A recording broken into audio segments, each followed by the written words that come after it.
So আমি কিন্তু বারবার বলছি আমার এই ক্লাসটা কিন্তু ডিটেলড ক্লাস নয়, it's just an overview so that internal এক্সামটা তোর ভালো মতো দিতে পারিস। ওকে, because this was not my allotted portion and accidentally or anyways কোনোভাবেই চ্যাপ্টারটাকে কভার করা হয়নি, বাট আমি ট্রাই করছি যাতে তোরা কিছুটা হলেও এটার আনসার দিতে পারিস। ওকে, আচ্ছা, আমি এতক্ষণ যেগুলো করেছিলাম এই অবধি ইন্টারনালে এলে, এর বাইরে ইন্টারনালসে আসবে না। বাট এখন যেটা করাবো সেটা আরেকটু এগোতে চাই। ধর এলএলপি কে যখন তুই এলএলপি হচ্ছে, মানে এলএলপি তৈরি করছি আমি, limited liability partnership, limited liability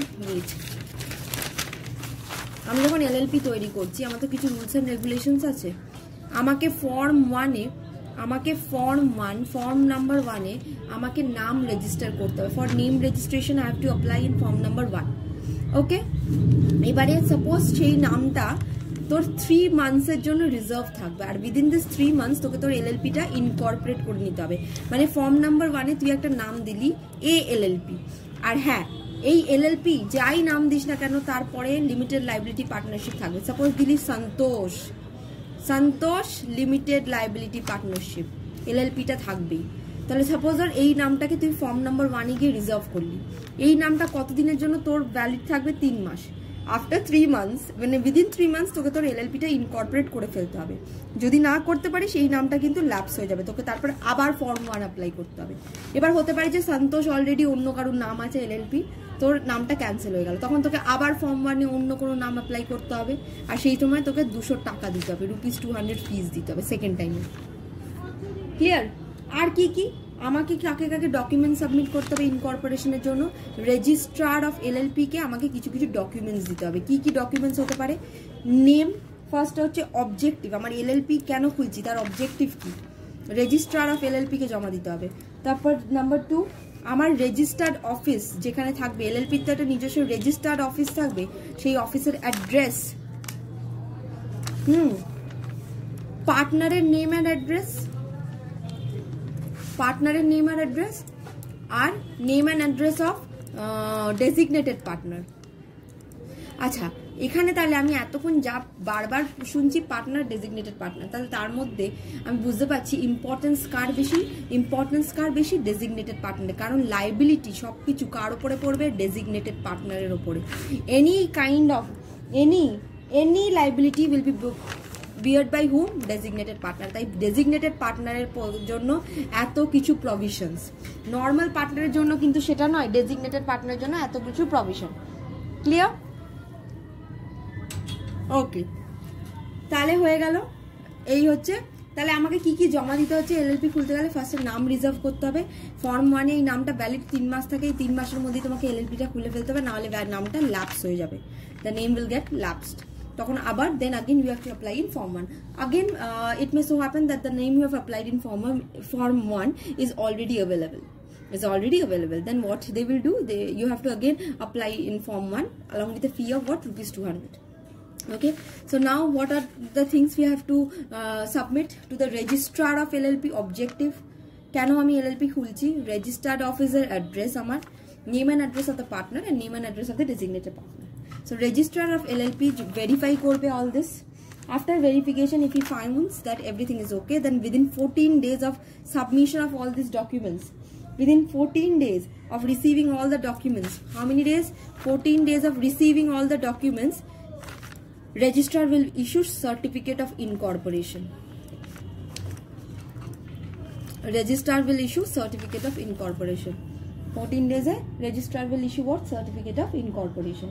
তাহলে সব ডকুমেন্টস পাওয়ার পর রেজিস্টার কতদিন সময় নেবে? উইদিন 14 days of receiving, মানে যবে রিসিভ করলো ডকুমেন্ট সেদিন থেকে 14 দিনের মধ্যে যদি দেখে সমস্ত কিছু কারেক্ট আছে, register certificate of incorporation LLP কে দিয়ে দেবে। ক্লিয়ার? ওকে, এবারে আমি পার্টনারের কি কোয়ালিফিকেশন ডিসকোয়ালিফিকেশন পড়লাম। সিমিলারলি তাহলে ডেজিগনেটেড পার্টনারেরও কোয়ালিফিকেশন ডিসকোয়ালিফিকেশন আছে। তাহলে এমন ইন্ডিভিজুয়াল যে লাস্ট 5 ইয়ার্সে কোনো সময় ইনসলভেন্ট হয়েছে, in last 5 years was declared as an insolvent, সেই মানুষটা, সেই ইন্ডিভিজুয়ালটা ডেজিগনেটেড পার্টনার হতে পারে না। ঠিক আছে, সে যদি he was found guilty of moral turpitude. What do you mean by moral turpitude? Characterless, চরিত্রহীন মানুষ. If he was found for any kind of activity involving moral turpitude and he was sentenced and জেলে ওকে দেওয়া হয়েছিল for minimum 6 months, jail হয়েছিল এই কারণে for minimum 6 months, তাহলে এই পার্সনটাও designated partner হতে পারে না। আর কি, যদি সে লাস্ট 5 ইয়ার্সে কোনো ক্রেডিটরের টাকা দেয়নি বা ক্রেডিটরের টাকা কম দিয়েছে, লাস্ট 5 ইয়ার্সে ক্রেডিটার্সদের সঙ্গে সেটেলমেন্ট করেছে, ক্রেডিটার্সদের সঙ্গে কি করেছে, সেটেলমেন্ট মানে he have paid less amount to the creditor আর he have not paid to the creditor in the last 5 years, তাহলে তিনটে কি condition, in the last 5 years insolvent declare হয়েছে, লাস্ট 5 ইয়ার্সে ক্রেডিটার্সদের সঙ্গে সেটেলমেন্ট করেছে, আর যদি মরাল টার্পিটিউডে কোনো কারণে সে ইনভলভ থাকে আর তাকে মিনিমাম সেই কারণে তাকে 6 মাসের জেল হয়েছিল, 6 months অফ ইমপ্রিজনমেন্ট হয়েছিল, সেই পার্সনটা কোনোভাবে কি হতে পারে না, ডেজিগনেটেড পার্টনার হতে পারে না। কিন্তু এরাও এই সব কিছু থাকা সত্ত্বেও পার্টনার হওয়া যায়, কিন্তু ডেজিগনেটেড পার্টনার হওয়া যায় না। ব্যাপারটা বুঝলি, ডেজিগনেটেড পার্টনার এই তিনটে যদি হয় ডেজিগনেটেড পার্টনার হতে পারবে না, কিন্তু তুমি এলএলপির পার্টনার হতে পারো, কারণ ডেজিগনেটেড পার্টনারের পাওয়ার এলএলপির নর্মাল পার্টনারের থেকে বেশি। তো এই তিনটে হলেও তুমি পার্টনার হতে পারবে, কিন্তু ডেজিগনেটেড পার্টনার হতে পারবে না। ক্লিয়ার? তাহলে এই হচ্ছে ডেজিগনেটেড পার্টনার হওয়ার জন্য কি কি দরকার, আর আগেরটা কি বললাম, পার্টনার হওয়ার জন্য কি কি দরকার। সেকে তাকে নর্মাল মাইন্ড সেট হতে হবে, সে যেন ইনসলভেন্ট না হয়, সে যেন কোর্টের কাছে অ্যাপ্লাই না করে। যদি এই তিনটে করে তাহলে এই তিনটে জিনিসের মধ্যে যে কোনো একটা যদি হয়, যে সে পাগল বা সে ইনসলভেন্ট ডিক্লেয়ার করেছে, তাহলে সে পার্টনার হতে পারবে না। ডিফারেন্সটা বুঝলি? এই তিনটেতে ডেজিগনেটেড পার্টনার হতে পারবে না, কিন্তু পার্টনার হতে পারবে। তাহলে এটা হচ্ছে ডেজিগনেটেড পার্টনার হওয়ার না হওয়ার প্রভিশন, আর এটা হচ্ছে পার্টনার না হওয়ার প্রভিশন। ঠিক আছে, এছাড়া যে কেউ পার্টনার হতে পারবে। ক্লিয়ার? আচ্ছা, এবার তাহলে এলএলপি যখন পড়ছি, এলএলপিতে আরো কিছু জিনিস আমি জাস্ট একটা ওভারভিউ। এলএলপি বললাম তো বিশাল বড়, আমি একটা ক্লাসে কোনোদিনই কমপ্লিট করতে পারবো না। ধর সাপোজ আমি আচ্ছা, এখানে কিছু করে ফর্ম নাম্বার আগে জেনে নে, যেটা পরীক্ষায় আসতে পারে। ঠিক আছে, ওই অবধি আজকে আমি করিয়ে দিই। আচ্ছা, এলএলপিতে কেউ কোনো পার্টনার রেমিউনারেশন পাবে না। যদি আমি নতুন পার্টনার আনতে চাই, অন্য এক্সিস্টিং পার্টনারের কনসেন্ট লাগবে। যদি আমার কারণে এলএলপির কোনো ক্ষতি হয়, সেটা আমাকেই দিতে হবে। ক্লিয়ার? তাহলে কি বললাম, এলএলপি নতুন পার্টনার আনতে গেলে এক্সিস্টিং এর পারমিশন লাগবে। If any loss occurs to LLP because due to any partner, then such partner have to compensate that, indemnify that loss. Clear? You are not, a partner is not entitled to any remuneration. Kono remuneration pabe na, but the profit sharing of LLP will be done equally profit sharing hobe. এবারে অনেক সময় LLP agreement থাকে, অনেক সময় LLP agreement থাকে না। যদি LLP agreement থাকে, তাহলে সেই এলএলপি এগ্রিমেন্টটাকে আমাকে রেজিস্ট্রার অফ এলএলপির কাছে কিন্তু জমা দিতে হবে। রেজিস্ট্রার অফ এলএলপির কাছে কিন্তু জমা দিতে হবে। আচ্ছা, এবার কিছু কিছু ফর্ম নাম্বার আমি পড়ে নিই, যেগুলো করে এক্সামে আসে। ফর্ম 1 আমি বললাম কিসের জন্য, নেম রেজিস্ট্রেশন।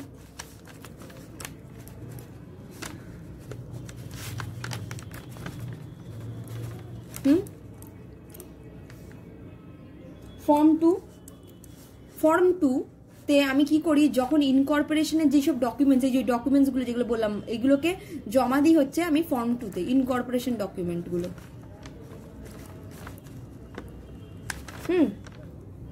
ফর্ম 3 তে এলএলপি এগ্রিমেন্ট জমা দিই,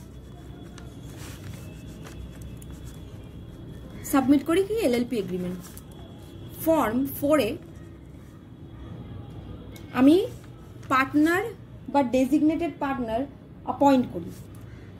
ফর্ম যে 4 আছে, আমি কি করি, পার্টনার বা ডেজিগনেটেড পার্টনারকে আমি অ্যাপয়েন্ট করি। ঠিক আছে, এগ্রিমেন্ট দিচ্ছি 3 তে। ঠিক আছে, নোটিস অফ অ্যাপয়েন্টমেন্ট আমাকে তো রেজিস্ট্রারকে জানাতে হবে, তাহলে ওই notice of appointment of partner and designated partner DP. তাহলে কি কি দিচ্ছি, ফর্ম 1 নেমের জন্য, ফর্ম 2 সাবমিট করি ইনকর্পোরেশন ডকুমেন্টের জন্য কাকে, register of LLP, form 3 LLP agreement submit করি, ফর্ম 4 কি করি, notice of appointment of partner designated partner কাকে, সব রেজিস্টার অফ এলএলপি কে, ঠিক আছে। আচ্ছা, যদি রেজিস্টার্ড অফিসের আমি অ্যাড্রেস চেঞ্জ করি তাহলে ফর্ম 15 সাবমিট করতে হয় আমাকে। Submission if change of registered office address, যদি রেজিস্টার্ড অফিসের অ্যাড্রেস চেঞ্জ করি ফর্ম 15 জমা দিতে হয়, ঠিক আছে। আর যদি কোনো সময় এলএলপির নাম চেঞ্জ করি তাহলে ফর্ম 5 এলএলপি নেম চেঞ্জ। যদি ফার্মকে এলএলপিতে কনভার্ট করছি, যে কোনো একটা এমনি ফার্ম যেটা এলএলপি ছিল না সেটা যদি কনভার্ট হচ্ছে এলএলপিতে তাহলে form 17 conversion of firm to LLP. আর ফর্ম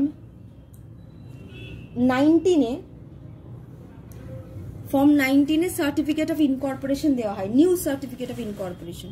ফর্ম 19-এ কি দিচ্ছি, নিউ সার্টিফিকেট অফ ইনকর্পোরেশন, ঠিক আছে। ফর্ম 19-এ নিউ সার্টিফিকেট অফ ইনকর্পোরেশন কাকে দেবো, যখন আমি ফার্মকে এলএলপিতে কনভার্ট করছি, ফার্মকে এলএলপিতে যদি কনভার্ট করি তাহলে তো আমাকে একটা নতুন আবার সার্টিফিকেট লাগবে ইনকর্পোরেশনের, তখন সেটা ফর্ম 19-এ দেওয়া হয়। আর ফর্ম 11-এ অ্যানুয়াল রিটার্ন।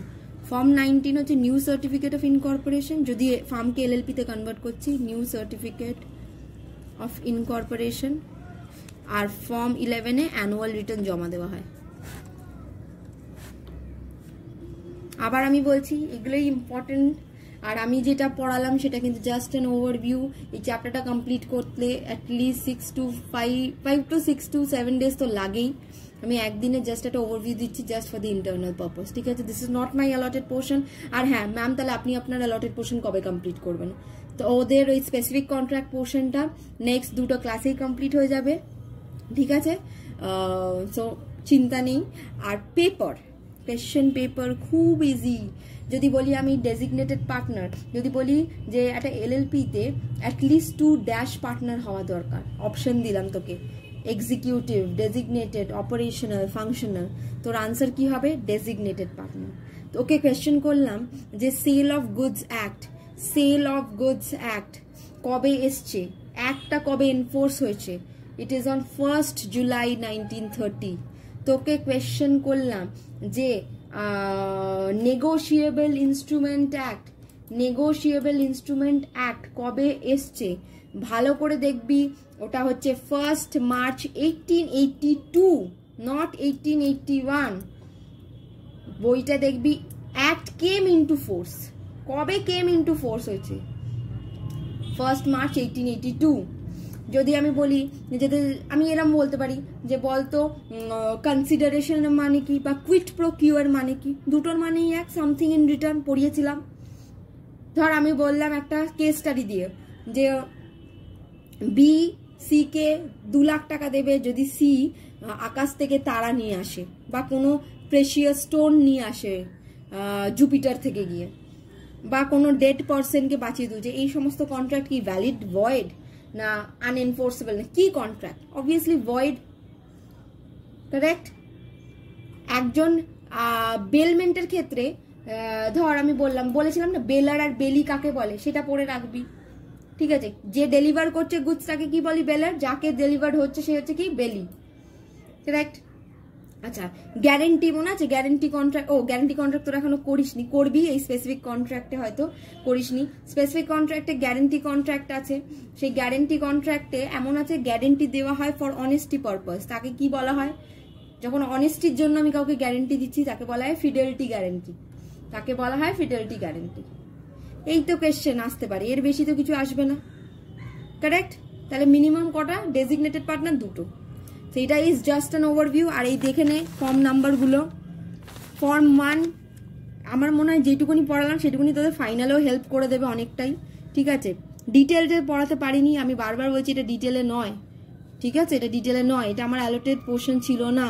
কিন্তু যেহেতু আমি শুনলাম যে এই পোর্শনটা এখনো কভার হয়নি, তাই আমি অল্প চেষ্টা করলাম যাতে আমাদের স্টুডেন্টদের হেল্প হয়। ক্লিয়ার?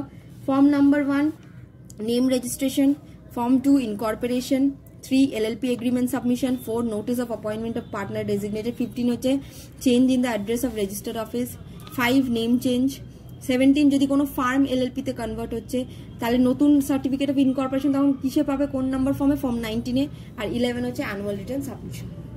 ক্লিয়ার? তাহলে এই ক্লাসে আমি কিন্তু ডিসকাস করে দিলাম তোর ইন্টারনালসে কি কোয়েশ্চেন আসতে পারে আর কেমন ভাবে হবে। গুগল ফর্ম যেমন তোরা অ্যাটেন্ডেন্স দিচ্ছিস, আমরা যখন অ্যাটেন্ডেন্সে পাঠাই তোরা কি করিস, একটা করে অপশন চুজ করিস যে জেনারেল না অনার্স, তুই সিলেক্ট করলি অনার্স, কেউ সিলেক্ট করলে জেনারেল। তেমনই তোকে আমি কোয়েশ্চেন দিয়ে অপশন দিলাম 4টে, তোকে ওই গোলটার মধ্যে ক্লিক করে দিতে হবে যে এইটা আনসার, নেক্সট আরেকটা সেটা আনসার, নেক্সট সেটা আনসার, জাস্ট ক্লিক করে সাবমিট করতে হবে। নাম থাকবে, সেগুলোকে আগে ফিল আপ করবি, তারপরে আনসারগুলো দিবি। ক্লিয়ার? ক্লিয়ার? এইভাবেই হবে। তো কোনো চিন্তার কোনো বিষয় নেই। গুগল ফর্মে যেমন অ্যাটেন্ডেন্স দিচ্ছিস সেইভাবে তোরা আনসার দিবি এবারে। Clear? Thank you class and all the best for you internals. তোরা সবাই 10 এ 10 পাবি। ঠিক আছে? এই ক্লাসটা কর ম্যান্ডেটরিলি, বন্ধুদেরকে বল এই ক্লাসটা যেন করে, স্কিপ না করে। ঠিক আছে? ইন্টারনালে 10 এ 10 পেতে গেলে এই ক্লাসটা যেন করে। ঠিক আছে? Thank you.